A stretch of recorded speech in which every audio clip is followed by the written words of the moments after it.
Friends எல்லாருக்கும் கலை வணக்கம் மக்களே. வெளியே பாருங்க. இன்றைக்கி காலையில் பிரேக்ஃபாஸ்ட் பண்ணி பார்த்துடலாம். தோசையும் ஒரு பச்சை சட்னி. அப்படியே காலையில் எழுந்திரிச்சு நம்ம வேலையை கடகடன்னு பார்த்து முடிச்சாச்சு. சப்பாத்தி ரெடி ஆகிட்டு, முட்டைக்கோஸ் கேரட் போட்டு ஒரு பொரியல் லஞ்ச் பாக்ஸுக்கு வச்சாச்சு.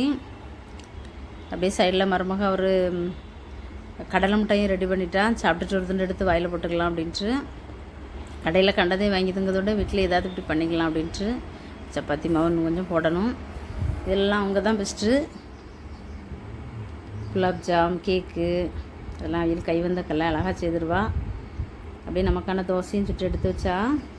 அதான் ஒன்று சொல்லல, ஒவ்வொரு அரிசிலையும் ஒரு பேர் எழுதியிருக்குமா, இது இன்னார் வாய்க்குள்ளே தான் போகணும். அந்த மாதிரி தான் இன்றைக்கி எங்கள் வீட்டில் தோசையை சுட்டு சாப்பிட்லான்னு எடுத்து வச்சா. ஒரு ஆள் தோசையை பார்த்தோன்னே திங்கலான்னு இருக்குன்னு வேண்டான்னு சொன்னாலும் அருமையாக இருந்து சாப்பிட்டுட்டு கிளம்பியாச்சு. நமக்கான தோசையும் சுட்டு எடுத்தாச்சு.